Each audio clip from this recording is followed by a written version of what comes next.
L'État a en effet très tôt pris la mesure de la menace et des investissements importants ont été consentis pour freiner la chaîne de propagation et prendre en charge correctement les manifestations. L'équipement technique et CTE à la mise à niveau du plateau sanitaire à travers le pays, la riposte nationale articulée à une approche communautaire a fait ses preuves. Nous saluons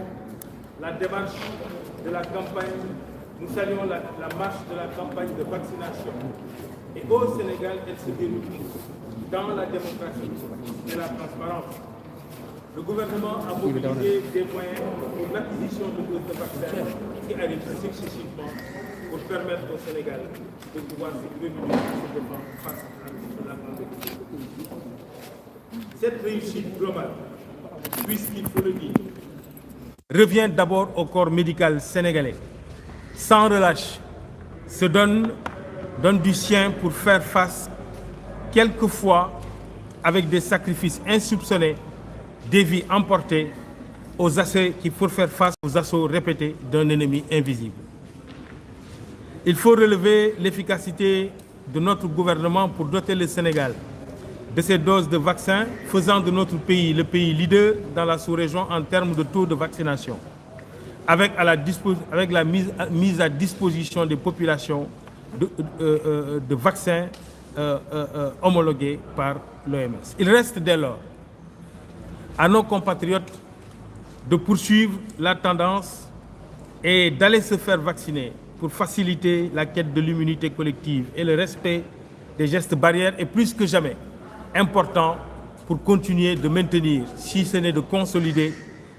les victoires que nous avons contre la Covid-19. La leçon servie par nos guides religieux, imbus du devoir patriotique et du sens de l'engagement, suffit comme viatique pour engager les communautés à faire de la vaccination un souci personnel, une responsabilité collective et donc en même temps individuelle. Cet appel à l'unité et à la cohésion nationale a tout son sens dans ce contexte d'inondation et de désolation pour les populations prisonnières des eaux. Notre pays n'échappe pas au phénomène planétaire du dérèglement climatique, des pluies diluviennes qui sont une des manifestations de l'agression humaine sur la nature, avec comme conséquence des pluies diluviennes qui sont une des manifestations sur l'agression humaine sur la nature. Le gouvernement prend en charge les mesures nécessaires pour soulager nos compatriotes qui subissent dans leur quotidien les inondations. Pour prévenir le phénomène, il faut le rappeler, le chef de l'État, son Excellence, M. Macky Sall, a très tôt pris le taureau par les cornes en lançant un plan décennal doté de moyens conséquents, suivant une approche technique validée par les services spécialisés et ainsi plusieurs ouvrages de dragage, de drainage, des bassins de rétention, des canaux d'évacuation, plusieurs points névralgiques sortis de l'eau. Les efforts louables de l'État ont permis, par plusieurs contrées du pays, de conjuguer le phénomène au passé. S'il est vrai que le mal des inondations persiste, il faut relever les résultats incontestables qui ont été obtenus à Grand Yoff, à Médina Gounass, à Ouest Foire, à Maguilène Senghor, à la foire de Dakar, à la commune de Bambey, à Kaffrine, à Touba Centre, à Pikine, à Guédiawaye, à Cité Soleil, à Dalifort et j'en passe. L'action des autorités de l'État pour prendre en charge une crise des inondations systémiques a réellement, véritablement donné ses résultats dans les sites qui vivaient chaque saison des pluies le stress de la vie sous les eaux. Ces inondations viennent rappeler donc l'ampleur d'un défi multisectoriel et complexe des inondations dans notre pays. Ainsi, nous saluons la décision du président Sall de déployer le plan Orsec afin d'alléger les maux des victimes et de venir en aide nos concitoyens qui sont dans le désarroi. Les premières actions décisives sont en train d'être déroulées sur le terrain et nous en appelons à la patience et à la compréhension des populations pour endiguer le fléau. Un plan de contingence, donc, qui va s'attaquer aux conséquences immédiates des inondations, mais également tout ce qui est sur le plan empathique avec la prise en charge des préoccupations des populations qui luttent contre les phénomènes des inondations. Le phénomène donc des inondations est parfaitement bien compris par l'État et c'est bien le sens de son action sur le long terme à travers le plan décennal de lutte contre les inondations. Cette eau, nous en avons plus que jamais besoin, surtout en cette période hivernale, pleine d'espoir pour les agriculteurs et les paysans. L'agriculture, principal pilier de notre économie, alors que nos besoins alimentaires vont sans cesse croissant. C'est tout le sens du soutien public permanent du régime du président Sall et de sa majorité depuis leur accession au pouvoir pour renforcer cet important secteur de l'économie nationale. Un soutien public financier de plus en plus important de la part du gouvernement en faveur du monde rural. C'est bien pour cela, les 60 milliards de budget qui avaient été consacrés à la campagne agricole de l'année dernière ont été poursuivis cette année pour cette campagne avec des objectifs en matière de préservation alimentaire et d'autosuffisance alimentaire fixés au gouvernement. Le département de tutelle a rappelé, après une tournée de terrain de satisfaction globale, l'état des cultures et les rendements qui sont attendus de ce point de vue. Nous espérons, avec les prières renouvelées des Sénégalais, que les prévisions seront au rendez-vous pour une récolte à la mesure des attentes du secteur. Benno Bokk Yakaar et la majorité, la grande coalition de la majorité présidentielle se félicite du bon déroulement des opérations d'inscription et de réinscription sur le fichier électoral, en dépit des vociférations habituelles d'une certaine opposition putschiste, mauvaise perdante, revancharde qui a lamentablement échoué dans ses tentatives de mobiliser en invoquant le prétexte fallacieux de fraude à l'inscription. Cette opposition qui a de la peine à proposer aux populations sénégalaises un programme alternatif crédible pour un développement harmonieux de nos villes et de nos terroirs en est réduit à prôner un recul démocratique de 30 ans en appelant au vote sur la base de l'extrait de naissance. Après avoir obstrué le calendrier électoral d'1 an sous prétexte d'un audit qui a finalement confirmé la fiabilité et la crédibilité du fichier électoral sénégalais. Perçu abusivement comme un barrage à l'expression de la démocratie, la caution est en réalité, pour parler de la caution pour la candidature, le filtre nécessaire qui empêchera la prolifération des candidatures fantaisistes qui ont le don de décrédibiliser notre modèle démocratique. En rationalisant les candidatures, nous permettons d'avoir une meilleure lisibilité des projets permettant ainsi aux populations de choisir librement leur édile dans chaque localité. Voilà pourquoi, en dépit de toutes les tentatives de manipulation, de désinformation d'une opposition en mal de projet, en mal d'inspiration et de crédibilité, nous appelons nos camarades et frères de la grande coalition présidentielle à rester mobilisés, à rester déterminés, mais aussi attentifs aux directives et décisions de nos leaders, de notre leader, le président Macky Sall, pour qui le dialogue reste et demeure aujourd'hui encore plus que jamais sa marque identitaire en matière de gouvernance. Vive le Sénégal, vive la République, vive la majorité présidentielle. Je vous remercie.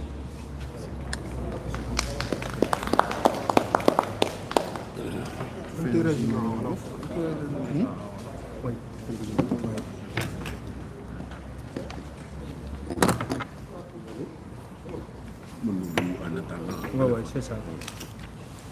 Oui. Oui. Je suis encore presque là.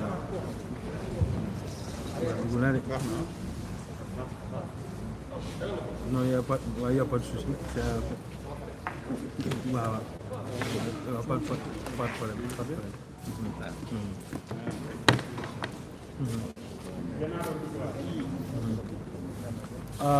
Mbokk yi On peut y aller, hein?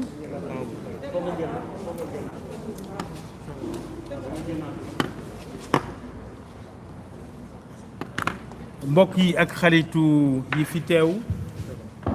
mbokki coalition bi ak journalistes yi ak taskatu xabaar yi fi teew ñu ngi leen di nuyu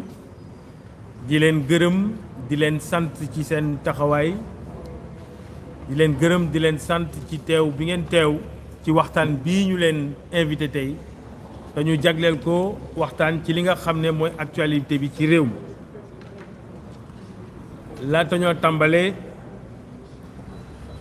dañuy njëkk a bàyyi xel mbokk yi ak xarit yi nga xam ne inondation yi ñu ngi leen di teg fitna fii ñu toll ñuy ñaan yàlla taxawu njabootu Sénégal yépp taxawu leen génne leen ci tiis wi waaye sunu xel itam dina dem ci sunu mbokk yi nga xam ne jóge nañ fi te Covid-19 bi doon ñi nga xam ne moo ko waral ñuy jaale seeni famille di jaale seeni njaboot di jaale seeni doom di jaale seeni njaboot yépp di ñaanal ñépp ñi nga xam ne yàlla jële na leen fi fa ñu jublu gën a leen fopp fi ñu dëddu tey ñaanal seeni mbokk ñi des ginnaaw fañ leen féete woon yàlla féete leen fi bu ko defee ñu fàttali ne ni nga xam ne noonu la dalee réew yu bari ci àddina bi Sénégal mi ngi xeex li nga xam ne mooy doomu jàngoro boobu ñuy woowee coronavirus mu doon benn balaa boo xam ne Sénégal yépp la dal waaye dal àddina bi yépp itam nërmel seen wér-gu-yaram nërmel yi tamit li nga xam ne mooy seen koom-koom ba pare song seen système de santé Covid-19 nag doon na jàngoro boo xam ne ñépp a ci jàng ndax lu bees la lu kenn xamul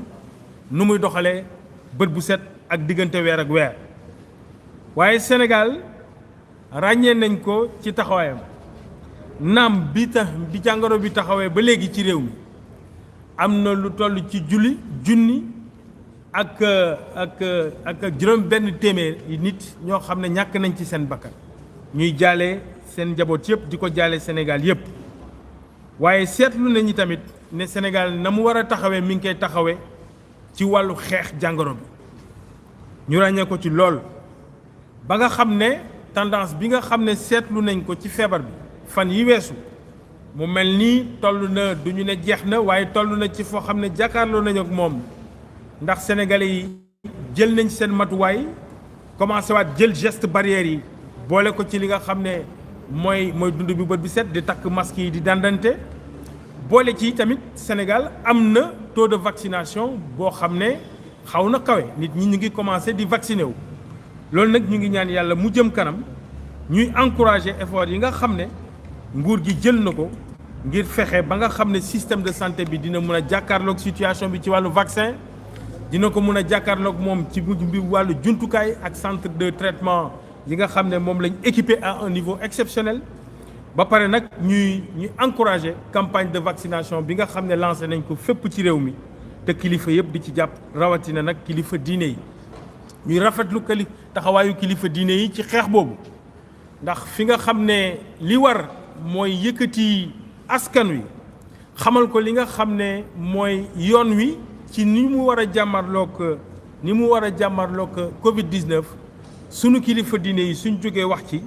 day fekk ne day yokk fit ñi nga xam ne mooy nguur gi day yokk fit technicien de santé yi day tax li ñuy wax ñu mun a xam ne fiñ ko teg fu dëggu la te suñuy kilifa diine ñoo ci jug suñu munee wax ne it am nañu succès bu relatif ci li nga xam ne mooy xeex bi yi nga xam ne moom la ñuy xeex Covid-19 nañ ko war a gërëme yi tamit ñi nga xam ne mooy fajkat yi ak le personnel médical nga xam ne bët bu set ñu ngi taxaw temm jàkkaarloog feebar bi léeg-léeg ñoom seen bopp feebar bi boom leen te du leen tax arrière coalition Benno Bokk Yaakaar ak ñi mu àndal yëpp ak majorité présidentielle bi yëpp ñi ngi jaajëfal dinaan ngàcce jalama ñi nga xam ne mooy fajkat yi ñi nga xam ne mooy personnel médical bi ak paramédical bi nga xam ne moo tax ñuy mën a jàmmarloo ak li nga xam ne mooy Covid-19 bi. ñuy gërëm i tamit di ñaax di encourager le gouvernement, le président de la République ak son gouvernement nga xam ne effort yi ñuy def ngir mun a jëli vaccin ak affaire yi ngay def ngir vaccin bi sénégalais yi suñ ci munee jot mu yomb leen effort yu mucc ayib la yoo xam ne fii si suñu goxaanu Afrique subsaharienne bi kenn raw ci Sénégal dañ ko ci xool en exemple nga xam ne donc ñu ngi yëgali li nga xam ne mooy liggéey boobu woote boobu nag xeex mbas mi dafay laaj ñu topp ci sunu ginnaaw kilifa diine yi ak kilifa aada yi ak autorité réew mi doon benn say bañ xase sunu xel bañ ko indi féewaloo ci sunu biir ndax kat ndam ci li mu xaj ci feebar bi mooy di xàccandoo di dóorandoo am benn objectif ndax fii ndam su amee ci feebar bi kenn gañewu Sénégal a gañe ñu fexe kon ba Sénégal gañe ñi nga xam ne ñoo yor responsabilité yi ñuy nguur gi ñu topp seen ginnaaw médecins yi nga xam ne ñoo xam li nga xam ne mooy paj ñu topp seeni tegtal topp suñu ndigali kilifa diine su ko defee victoire yi ñu amoon ci at bi wees dinañ continuer di ko am te dinañ am ndam ci li nga xam ne mooy Covid-19 bi. noonu ñu war a doone benn nag noonu lañ war a doone benn ni tamit ci wàllu inondation ndax inondation dafa bëri ay pàcc yoo xam ne mën nañ ko expliquer bi ci njëkk mooy loo xam ne la yàgg na ci wàllu aménagement ñuy rafetlu nag tey ràññee président de la République le président Macky Sall bi mu jëlee nguur gi ak régime am ni mu gaawee gis ne problème mu mbënd mi du problème mu benn bés problème mu ay at la ak problème mu gis-gis boo xam ne day law ci ay at yu bëri ba tax na très vite mu daal di lancer li nga xam ne mooy le plan décennal de lutte contre les inondations def ci lu toll ci juróom-ñaari téeméeru junni milliards waaw foog naa noonu la juróom-ñaari téeméeri milliards voilà xaalis boobu yëpp nag mu régler inondation ci ay gox yoo xam ne ñi fay dëkk ak ña fa dëkkoon doon dundu mbënd mi at mu jot ñooñu soxlawuñ seede ci li nga xam ne mooy résultat yi ñu jot a am ci wàllu mbënd mi nga dem fu demee ni Dalifort nga dem fu demee ni Médina Gounass nga dem Pikine nga dem Guédiawaye nga dem Touba Centre nga dem Pikine nga dem Kaffrine nga dem fi nga xam ne mooy Maguilène Senghor Ouest Foire wala nga dem Foire de Dakar wala nga dem Grand Yoff fépp foofu ci gox yooyu ak gox-goxaan yi ñu tudd waxu mbënd jeex na fa te li tax mu jeex fa mooy plan décennal bii ñu jël jagleel ko xeex li nga xam ne mooy mbënd mi mais pas simplement xeex ci waxi kese xeex ci ay infrastructures d'ouvrage yoo xam ne day mën a draguer xeex ci drainage des eaux fluviales xeex ci bassin de rétention loolu moo joxe résultat yi waaye ku la ne plan décennal nangu ne du lu ñuy xeex ci benn bés. ba tax na dañuy seetlu itam ne mbënd mi bokk na ci leneen li ko waral mooy les changements climatiques nga xam ne mbënd mi dalatul Sénégal rek day dal Sénégal waaye day dal Inde day dal Niger dal na Belgique dal na Grèce dal na dëkk yu bëri li ñu seetlu foofu tamit mooy lu demee ne naqar yu demee nii su dalee ci askan wi sunuy mbokk ñun ñëpp fa dëkk sénégalais yi kenn mënu leen jël xaaj leen ñaari pàcc sunuy mbokk sunuy doom sunuy bàjjen sunuy baay sunuy yaay ñun ñëpp ñoo tënku ci jafe-jafe yooyu donc nañ bàyyi li nga xam ne mooy féewale bi te am taxawaayu benn say xool nañu mën a régler problème yi bokk trouver ay solution ñu trouver ko te ña nga xam ne ñoo nekk ci difficulté yooyu gouvernement bi nag président de la République jox na ndigal pour ñu jël le plan Orsec ñu di ko rafetlu loolu nag soo ko déggee mooy dinañ dajale koom-koom ak moyen ak ressources yu takku ngir mun a fekk sunu mbokk yi sunu concitoyens yu nekk ci difficulté yooyu ñu mun leen a roof loxo jàppale leen ngir dindi fa ndox mi waaye jàppale yi tamit ñi nga xam ne ñu ngi ci jafe-jafe yi dëkk ci ndox mi bët bu set ba fexe ba mu gën a woyof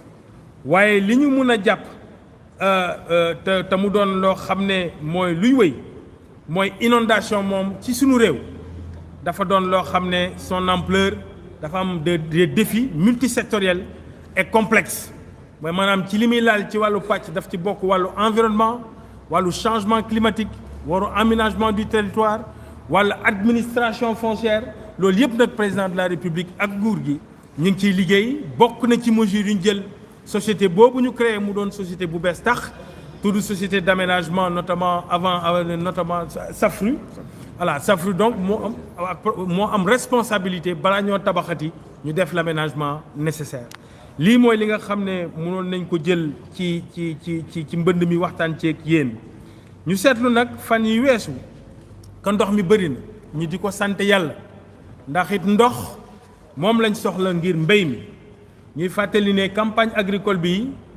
ak campagne agricole yi weesu ñu fàttali ne depuis nguur gi nekkee ci réew mi nguuru Macky Sall ñëwee ci réew mi ba léegi koom-koom bi mu jagleel béykat ak li nga xam ne mooy monde rural guléet la ci Sénégal ba tax na ren jii 60 milliards ya ñu consacré woon li nga xam ne moo doon campagne agricole bi delloowaat nañ ko ci ren jii ndax jàpp nañ ne ca dëgg-dëgg lii base du développement Sénégal mi ngi jóge effectivement ci li nga xam ne mooy mbéy bi loolu nag su amee dañ koy rafetlu di encourager nguur gi mu continuer di appuyer li nga xam ne mooy mbéy mi ak le monde rural. coalition majorité présidentielle ak Benno Bokk Yaakaar ñu ngi rafetlu li nga xam ne mbindu mi ak inscription yi ci liste électorale yi mi ngi am ci jàmm ak salaam ñuy sant ñi nga xam ne ñooy autorités administratives yi ak les autorités électorales Sénat beeg ñi ko seq yépp ci ñi nga xam ne noonu la liggéey bi rafete ñuy ñaawlu yi tamit ñi nga xam ne yëkkati nañ fi ay kaddu di teg ci processus électoral bi ay wax ju ñaaw ak njott yu ñaaw loolu nag jàpp nañ ne pàcc kujje gi nga xam ne ñoom ñoo continuer di am difficulté pour am projet pour réew mi ndax réew mi ku ci amul xel ci mbéy amoo ci xel ci napp amoo ci xel ci koom-koom su ko desee li lay dese ci waxtaan boo xam ne dina mën a doon njëriñ du bëri su ko defee du bett nit ngay ut waxu nasaxandang yoo xam ne teguwul ci lenn lu dul bëgg a wax wane rek bëgg a nëbb li nga xam ne mooy sa incurie ak sa incapacité à proposer un projet sérieux pour le peuple sénégalais et la nation sénégalaise. fan yi wees tam diggante démb ak tey dégg nañ fi waxtaan bu jëm ci wàllu caution mooy ku bëgg a doon candidat jiite mairie wala département ñuy laaj benn caution boo xam ne loolu nag ñu yaakaar ne démocratie boo mun ci gis rek dafay am filtre ndax su fekkee ne waaw fayeen bu jóg wala seneen bu jóg ne man candidat la mbir mi du sotti il faut que rek ñu ut pexe boo xam ne dinañ mën a filtrer le processus électoral bu ko defee sunu taxawaayu ak sunu xarkamu démocratie doo doon li nga xam ne moom la tubaab di wooyee fantaisiste mooy maanaam ñu jox ko xarmu karam boo xam ne ñiy jóg naan dañoo bëgg a jiite sénégalais yi dañ koy mat dañuy doon ñu am fulla ñu am fayda ñu réew mi ak askan wi jox nopp ak fu mu munti doon nag ak foo munti féete loolu yaakaar nañ ne liy dëgëral sunu démocratie la tey rafetal xar kanam ba tax na pour jeexal dañuy woo askan wi yépp ñu continuer doon benn say gën a laxasaayu surtout ñi nga xam ne ñoo bokk ci njabootu Benno Bokk Yaakaar te nga xam ne dañoo jëm ci élection locale yi ñu di leen ñaan ñu topp li nga xam ne mooy tegtal yi kilifa yi joxe te déglu ñi nga xam ne mooy kilifay coalition bi di déglu li nga xam ne mooy orientation le président de la coalition le président Macky Sall ba nga xam ne suñ ca yeggee dinañ doon benn say ndax coow li muy bëri ñun fi ñu ko teg mooy am leadership bu mot leadership fi ñu ko teg mooy am projet bu wóor ci fi ñu bëgg a jëmee Sénégal fi ñu ko teg mooy am un projet pour le Sénégal émergent en 2035 fi ñu ko teg mooy di waxtaan ak askan wi saa yu jongante élection taxawee te saa yu ñu ñëwee teg projet ci table bi sénégalais yi xëy suba di régler seen koom-koom di régler seen njaboot jox confiance le président de la République ak projet am yéene gi nag mooy suñu demee ba le 23 janvier incha allah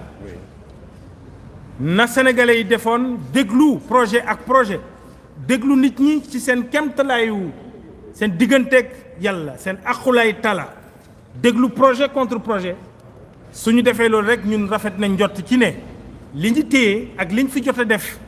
ak fii li fi président de la République def ci bilan may fàttali ne kenn ci opposition bi ak société civile amul kenn ku contesté liggéeyu président Macky Sall ci réew mi suñu nangoo loolu jàkkaarloog askan wi dal di leen proposer de poursuivre le projet au plan local suñu doonee benn say amuñ benn natable ne sénégalais yi dinañ ñu joxaat confiance ndax ñoom rek ñoo am pouvoir ñoom rek a am nguur fitna joxewul nguur saaga joxewul nguur bëri xam-xam joxewu ko sénégalais yi ñoo lay wóolu dem ci élection yi votel la sunu njiit ak sunuy njiit ci li ñu tàggat mooy loolu ba tax na ñu ngi woo ñëpp ñu dajaloo doon benn njabootu majorité présidentielle le moment venu mu joxe orientation bi avec les autorités de la coalition mu wóor ñu ne dinañ dem am ndam ci li ñu jëm ñu ngi leen di gërëm di leen sant wasalaam.